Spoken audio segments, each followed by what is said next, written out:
You are born on December 17th, 1905, in a small Finnish village called Rautjärvi, near the Russian border. Your parents are farmers, and from the moment you can walk, you are outside in the forest doing something useful. Finland is cold, heavily forested, and deeply quiet.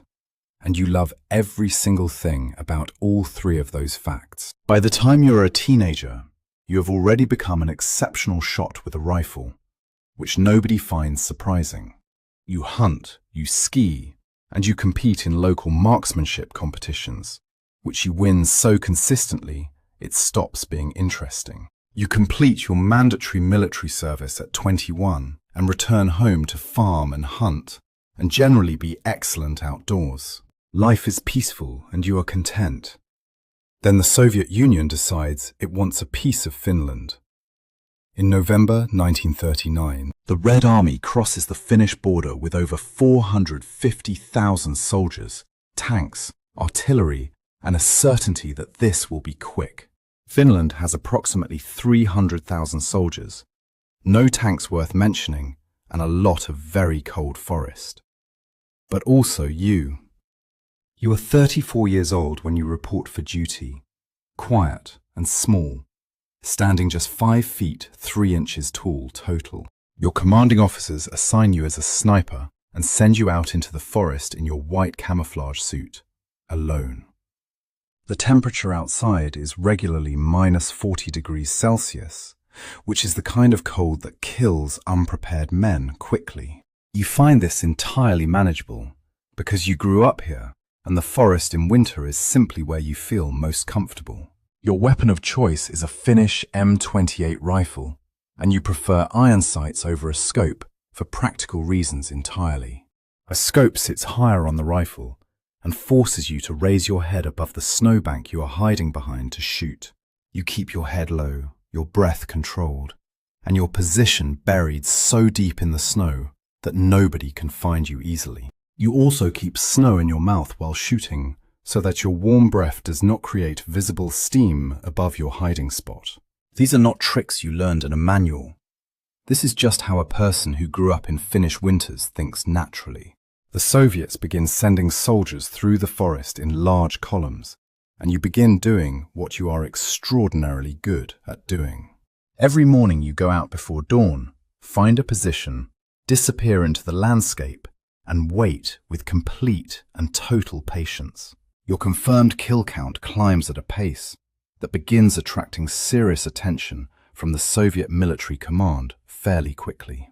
50 kills, then 100. The Soviet soldiers start calling you Belaya Smert, the White Death, because nobody sees you coming. 200 kills. Soviet commanders begin ordering their men not to move during daylight hours in sectors where you are operating. The Red Army tries everything to eliminate you. Artillery strikes on your suspected positions, counter-snipers, and infantry search parties. You relocate constantly, never firing from the same spot twice, always moving through the snow before anyone can zero in on you. 300 kills. Your own commanding officers begin requesting daily reports on your activities because the numbers are difficult to believe. 400 kills. The Soviets are now dedicating meaningful resources specifically to the problem of finding and killing one small Finnish farmer. They cannot find you because you are invisible, patient, and intimately familiar with every tree and snowdrift in your operating area. 500 confirmed kills in fewer than 100 days of combat, a record that has never been broken by anyone, anywhere, since. Then on March 6, 1940, a Soviet soldier finally lands a shot that finds you, and an explosive bullet hits you in the jaw. The left side of your face is destroyed, and you lose consciousness in the snow, where you will lie for several hours before rescue. Your fellow soldiers find you still alive and rush you to a field hospital where surgeons work on your face for an extended period. You are still unconscious when Finland and the Soviet Union sign a peace agreement on March 13, 1940, ending the Winter War officially. You regain consciousness on the day the war ends, which your commanders find poetic, and your doctors find medically extraordinary. You eventually recover, though your face is permanently altered from what it was before that bullet found you in the snow.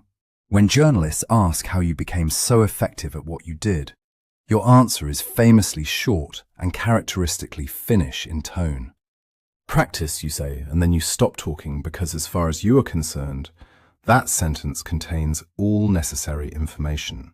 After the war, you return to farming, hunting, and competing in shooting competitions, as though the previous 100 days were unremarkable.